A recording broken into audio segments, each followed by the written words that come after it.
कभी सोचा है कि ऐसा क्यों होता है कि जिम जाने की आदत तो कुछ हफ्तों में ही दम तोड़ देती है, लेकिन सोशल मीडिया स्क्रॉल करने की आदत फौरन लग जाती है। इस पूरी पहेली की चाबी छिपी है जेम्स क्लियर के चौथे और सबसे पावरफुल नियम में। आज हम इसी को डिकोड करेंगे और समझेंगे कि कैसे किसी भी अच्छी आदत को अपनी जिंदगी का हिस्सा बनाया जा सकता है। तो आज का हमारा सफर कैसा रहेगा? सबसे पहले हम चलेंगे कराची, जहां एक बहुत ही अनोखा एक्सपेरिमेंट हुआ था। फिर हम समझेंगे कि हमारे बिहेवियर यानी हमारे व्यवहार का सबसे बड़ा नियम क्या है। हम ये भी देखेंगे कि हमारा पुराना दिमाग आज की मॉडर्न दुनिया से कैसे टकराता है। और हाँ, सबसे जरूरी बात, हम जानेंगे कि अपनी आदतों में छोटे छोटे इनाम कैसे जोड़ें। और आखिर में हम बात करेंगे एक ऐसी चीज की जो इनाम से भी कहीं बढ़कर है, हमारी पहचान। तो चलिए शुरू करते हैं हमारी पहली कहानी से, जो हमें ले जाती है पाकिस्तान के शहर कराची। ये एक ऐसे एक्सपेरिमेंट की कहानी है जहां एक बहुत बहुत ही सिंपल सी आदत ने हजारों लोगों की जान बचा ली। अब सवाल ये है कि आखिर कैसे कैसे एक मामूली सा साबुन हजारों लोगों की जान बचा सकता है। सुनने में थोड़ा अजीब लगता है ना, लेकिन ये बिल्कुल सच है। और इसका जवाब, जैसा कि हम देखेंगे, हमारे दिमाग के काम करने के तरीके में छिपा है। तो कहानी कुछ ऐसी है। कराची की बस्तियों में स्टीफन लूबी नाम के एक पब्लिक हेल्थ वर्कर एक बड़ी अजीब सी मुश्किल में फंसे थे। प्रॉब्लम यह थी कि वहां के लोगों को पता तो था कि हाथ धोना बहुत ज़रूरी है, लेकिन बस वो कर नहीं रहे थे। मतलब ये जो जानने और करने के बीच का गैप होता है ना, वो बहुत बड़ा था।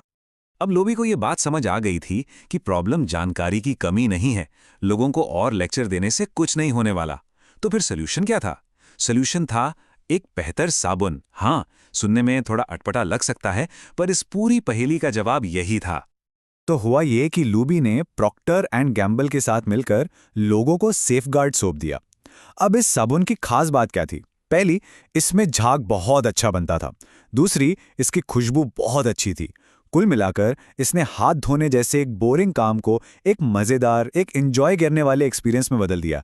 मतलब हाथ धोना अब सेटिस्फाइंग हो गया था। और इसका नतीजा क्या हुआ? यकीन मानिए, कमाल का। डायरिया, निमोनिया जैसी बीमारियों के मामलों में 50% से भी ज्यादा की कमी आ गई। सोचिए जरा, सिर्फ एक छोटे से बदलाव से हाथ धोने का काम जो पहले एक बोझ लगता था, अब वो संतोषजनक बन चुका था। यही है सेटिस्फैक्शन की पावर। तो कराची की ये कहानी हमें हमारे बर्ताव के बारे में क्या सिखाती है? इसके पीछे एक बहुत ही फंडामेंटल रूल काम कर रहा है। और वो रूल ये है, जैसा कि जेम्स क्लियर कहते हैं, जिस चीज का इनाम तुरंत मिलता है, हम उसे दोहराते हैं। और जिस चीज की सजा तुरंत मिलती है, हम उससे बचते हैं। बहुत सीधी सी बात है ना? पर यह बहुत बहुत पावरफुल है। इसको ऐसे भी समझ सकते हैं, आदत बनाने के जो पहले 3 नियम हैं, मतलब उसे साफ साफ रखना, उसे आकर्षक बनाना और उसे आसान बनाना, ये तीनों आपको कोई काम एक बार करने के लिए तो तैयार कर देते हैं। लेकिन ये चौथा नियम है, उसे संतोषजनक बनाना, जो ये तय करता है कि आप उस काम को अगली बार भी करेंगे या नहीं। असल में असली खेल यहीं पर है। पर एक मिनट, अगर ये नियम इतना ही सीधा है, तो फिर अच्छी आदतें बनाना इतना मुश्किल क्यों होता है? इसका जवाब छिपा है हमारे दिमाग की बनावट और आज की मॉडर्न दुनिया के बीच के एक बड़े कॉन्फ्लिक्ट में। देखिए, हमारा जो दिमाग है ना, वो हजारों सालों में एक ऐसे माहौल के लिए तैयार हुआ है जहां हर चीज का रिजल्ट तुरंत मिलता था। इसे इमीडिएट रिटर्न एनवायरनमेंट कहते हैं। जैसे शिकार किया, तुरंत खाना मिला। लेकिन आज हम जिस दुनिया में रहते हैं, वो बिल्कुल उल्टी है। ये एक डिलेड रिटर्न एनवायरनमेंट है। आज हम जिम में मेहनत करते हैं और उसका फायदा शायद महीनों बाद दिखता है। आज पैसा बचाते हैं ताकि सालों बाद काम आए। प्रॉब्लम यह है कि हमारा दिमाग तो अब भी तुरंत वाला इनाम चाहता है, लेकिन दुनिया हमसे सब्र करने को कह रही है। और बस इसी वजह से बुरी आदतें इतनी आसानी से चिपक जाती हैं। आप सोचिए, जंक फूड खाने का मज़ा तो तुरंत आ जाता है, लेकिन उसके जो बुरे नतीजे हैं, वो तो बहुत बाद में सामने आते हैं। हमारा दिमाग हमेशा उस तुरंत वाले मज़े को चुनता है, भले ही उसे पता हो कि आगे चलकर इसका नुकसान होगा।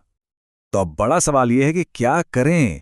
हम अपने दिमाग की इस वायरिंग को अपने फायदे के लिए कैसे इस्तेमाल कर सकते हैं? हम अच्छी आदतों को, जिनका फायदा देर से मिलता है, उन्हें तुरंत सेटिस्फाइंग कैसे बना सकते हैं?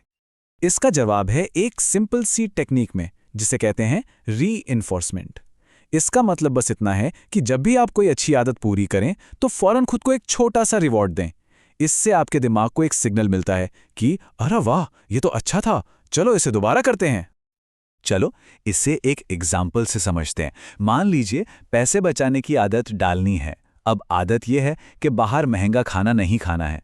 तो जिस दिन भी आप बाहर खाने के बजाय घर पर खाना बनाएं, तो वो जो पैसे बचे, मान लीजिए 500 रुपए, उसे फौरन एक अलग सेविंग्स अकाउंट में डाल दीजिए और उस अकाउंट को एक मज़ेदार सा नाम दीजिए, जैसे यूरोप ट्रिप या नई लेदर जैकेट। अब जब भी आप उस अकाउंट का बैलेंस बढ़ते हुए देखेंगे, तो आपको जो खुशी मिलेगी वही आपका इमीडिएट रिवॉर्ड है। लेकिन एक बात याद रखिए, ये छोटे छोटे रिवॉर्ड सिर्फ शुरुआत हैं। ये सिर्फ पहला कदम है। आदतें बनाने का जो असली मकसद है, जो अल्टीमेट गोल है, वो इन इनामों से कहीं ज्यादा बड़ा और पावरफुल है। ये जो इंसेंटिव्स होते हैं, ये जो छोटे इनाम हैं, ये हमें आदत शुरू करने में मदद करते हैं। ये बस एक स्टार्टर की तरह हैं, वो पहला धक्का जो हमें चाहिए होता है। लेकिन अगर किसी आदत को जिंदगी भर साथ रखना है, तो उसे हमारी पहचान, हमारी आइडेंटिटी का हिस्सा बनना ही होगा। और यही असली मकसद है। मतलब गोल सिर्फ ये नहीं है कि रोज वर्कआउट करना है। असली गोल है एक ऐसा इंसान बनना जो वर्कआउट मिस ही नहीं करता। असली सेटिस्फैक्शन तब मिलता है जब आपके काम आपकी उस पहचान से मेल खाते हैं जो आप बनना चाहते हैं। और सच कहूं तो इससे बड़ा कोई रिवॉर्ड नहीं है। तो आज की इस बातचीत को हम यही खत्म करते हैं एक सवाल के साथ। आपकी जो आदतें हैं आज की तारीख में, वो आपकी कौन सी पहचान बना रही हैं? और क्या ये वही पहचान है जो आप सच में बनना चाहते हैं? इस पर सोचिएगा जरूर।